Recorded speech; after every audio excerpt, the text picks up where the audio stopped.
नमस्कार दोस्तों। आज हम बात करेंगे एक बहुत ही इम्पोर्टेंट ऑर्गेनाइजेशन के बारे में, जो कि एक इंटरनेशनल ऑर्गेनाइजेशन है जिसका नाम है यूनिसेफ। इसका फुल फॉर्म होता है United Nations International Children's Emergency Fund.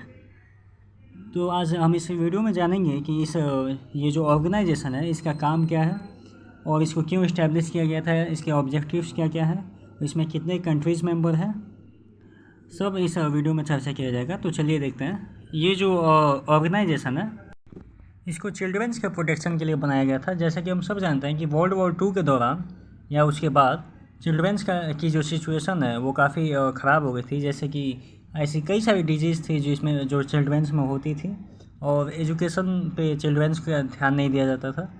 तो इन्हीं सब जो प्रॉब्लम्स को टैकल करने के लिए इस ऑर्गेनाइजेशन को बनाया गया था। ये जो ऑर्गेनाइजेशन है इसको बेसिकली दिसंबर 11 1946 में बनाया गया था न्यूयॉर्क में, जो कि यूनाइटेड नेशन जनरल असेंबली के द्वारा बनाया गया था। और ये जो ऑर्गेनाइजेशन है 1953 में यूनाइटेड नेशन सिस्टम का एक परमानेंट मेंबर बन जाता है। और इसमें टोटल 36 एग्जीक्यूटिव बोर्ड्स होते हैं या फिर कह सकते हैं मेंबर कंट्रीज़ होते हैं, जो कि मेन होते हैं। इसमें इन कंट्रीज़ का जो मेन पर्पज़ होता है वो प्रोग्राम और पॉलिसीज़ को लाना और उसको इम्प्लीमेंट करना अच्छी तरह से, ताकि जो भी एम एक साल में या फिर एनुअल बेसिस पे सेट किए जाते हैं उसको इम्प्लीमेंट अच्छे से किया जा सके। अब अगर बात की जाए कि ये जो 36 मेंबर्स है यहाँ तक कहाँ से है, तो ये 36 मेंबर हैं उनको अपॉइंट किया जाता है। अलग अलग कंट्रीज़ के जो रिप्रेजेंटेटिव्स होते हैं उनको अपॉइंट किया जाता है। और अगर बात की जाए कि इनको अपॉइंट कौन करता है, तो इनको जो है एक बॉडी जिसका नाम है United Nations economic and social council, इसके द्वारा अलग अलग कंट्रीज़ के रिप्रेजेंटेटिव्स को 3 साल के टाइम पीरियड के लिए अपॉइंट किया जाता है। वही जो रिप्रेजेंटेटिव्स होते हैं वो मिलकर टोटल 36 मेंबर्स हुए हैं।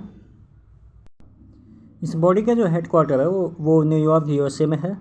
अगर बात की जाए इस बॉडी के ऑब्जेक्टिव्स क्या क्या हैं, यानी इस बॉडी को क्यों फॉर्म किया गया या फिर इस बॉडी का पर्पज़ क्या है, ये क्या क्या प्लान से इम्प्लीमेंट करती है या फिर क्या क्या प्रोग्राम्स होता है जो हर साल ये बॉडी लेके आती है और उसको समाज के हित में या फिर कह सकते हैं पूरे वर्ल्ड के फेवर में उसको इम्प्लीमेंट करने का प्रयास करती है।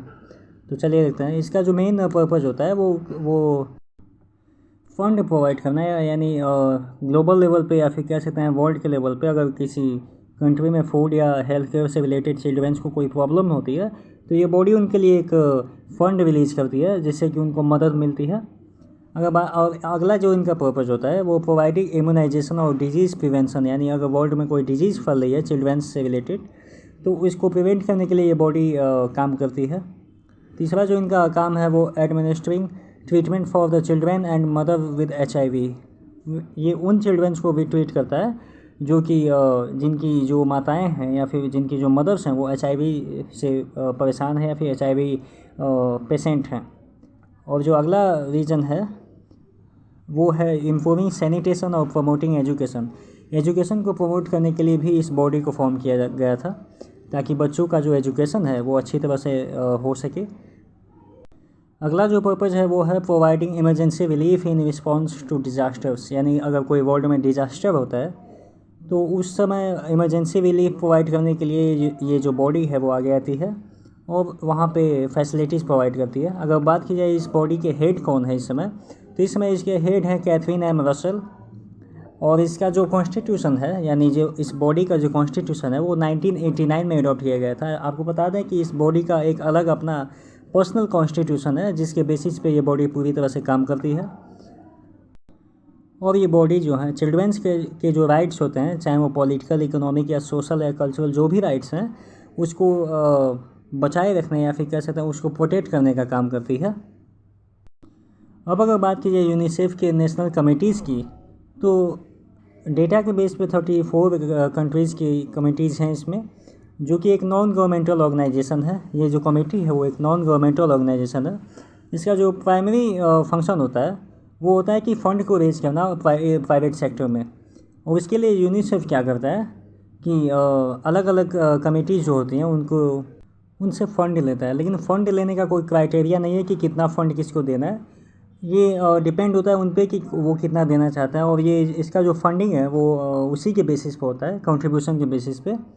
और ऐसा माना जाता है कि उनका जो एनुअल इनकम होता है, यानी जो कमिटीज़ के जो कंट्रीज़ हैं उनका जो एनुअल इनकम होता है उसका 1/3 जो है उनको बेसिकली देना होता है। इस ऑर्गेनाइजेशन में अगर डोनर्स की बात किया है कि पूरे वर्ल्ड वाइड में डोनर्स कितने हैं, तो लगभग 6 मिलियन इंडिविजुअल डोनर्स इसमें वर्ल्ड वाइड हैं जो कि इस ऑर्गेनाइजेशन को फंड डोनेट करते हैं। अब बात करते हैं एक और बॉडी जो कि यूनिसेफ से ही रिलेटेड है, जिसका नाम है यूनिसेफ इनोसेंट्री रिसर्च सेंटर। इस बॉडी को 1998 में बनाया गया था। ये जो बॉडी है इसका जो मेन पर्पस है वो ये है कि जो यूनिसेफ की जो रिसर्चेज होती हैं या फिर जितने भी इसके प्लान्स होते हैं उसमें उसको सपोर्ट करना। और इसका प्राइम ऑब्जेक्टिव ये भी होता है कि इंटरनेशनल अंडरस्टैंडिंग को और जो जितने भी इश्यूज हैं इंटरनेशनल लेवल पे उसको इम्प्रूव करना, अंडरस्टैंडिंग को, और चिल्ड्रंस के राइट्स को प्रमोट करना, यानी उनको राइट्स को प्रोटेक्ट करना, और इकोनॉमिक पॉलिसीज़ को प्रमोट करना, और जो जितने भी कॉजेज़ हैं जो चिल्ड्रंस को के जो बेसिक नीड्स यानी एजुकेशन से रिलेटेड जो नीड्स हैं उसको प्रिवेंट करता है, ऐसे कॉजेज से चिल्ड्रंस को प्रोटेक्ट करना होता है। अगर बात किया यूनाइटेड नेशंस के जो कंट्रीज़ में, तो इसमें टोटल 190 कंट्रीज़ शामिल है। अब अगर बात की जाए पेरेंट ऑर्गेनाइजेशंस यानी से यूनिसेफ से रिलेटेड जो जितने भी ऑर्गेनाइजेशंस हैं, मेजरली 2 ऑर्गेनाइजेशंस हैं, जैसे कि यूनाइटेड नेशंस जनरल असेंबली और United Nations economic and social council. ये 2 ऑर्गेनाइजेशंस हैं जो यूनिसेफ से रिलेटेड हैं। एक्सपेंडेड मिशंस की बात की है तो ये जो ऑर्गेनाइजेशन है उसका जो मिशन होता है एनुअल बेसिस पे वो एजुकेशन और न्यूट्रिशन, क्लीन वाटर और सैनिटेशन और चाइल्ड प्रोटेक्शन से रिलेटेड होता है। ये इन्हीं टॉपिक्स पे काम करते हैं। अगर बात की जाए फंडिंग की तो यूनिसेफ को जो फंडिंग है वो वॉलंटरी कंट्रीब्यूशन से आती है, और जो कि अलग अलग गवर्नमेंट्स प्रोवाइड करती हैं। कुछ डोनर्स भी होते हैं जो डोनेट करते हैं इन ऑर्गेनाइजेशंस को, जैसे बिजनेसेस में फाउंडेशंस या फिर बिजनेसमैन जो भी होता है वो प्रोवाइड करते हैं इसको, जिससे कि ऑर्गेनाइजेशन अपना जो काम है वो कंटिन्यूसली करता रहता है। अगर बात की है इमरजेंसी रिस्पांस की, तो ये जो ऑर्गेनाइजेशन है वो बेसिकली इमरजेंसी रिस्पांस पे काम करता है, जैसे कि including food, clean water, shelter से रिलेटेड या कोई प्रॉब्लम्स आ गई हेल्थ केयर, या फिर अफेक्टेड चिल्ड्रन या फैमिलीज से रिलेटेड कोई प्रॉब्लम्स है तो उस पर ये जो ऑर्गेनाइजेशन है वो काम करता है। अगर बात की जाए पार्टनरशिप की, तो यूनिसेफ का जो कोलैबोरेशन है वो बेसिकली एनजीओज़ के साथ होता है। अलग अलग कंट्रीज़ के एनजीओज़ के साथ यूनिसेफ कोलैबोरेशन करता है, जिससे कि इसके जो प्लान्स हैं, इसकी जो फैसिलिटीज़ हैं वो लोगों तक आसानी से पहुंचाई जा सके, क्योंकि एनजीओज़ जैसा कि हम सब जानते हैं अलग अलग जगहों पे फैले होते हैं।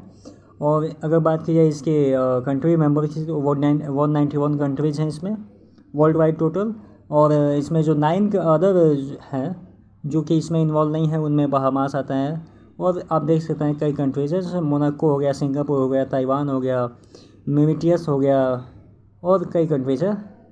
सो ये था यूनिसेफ का history. So thank you for watching my video. और वीडियो इन्फॉर्मेटिव लगा हो तो प्लीज़ लाइक एंड सब्सक्राइब।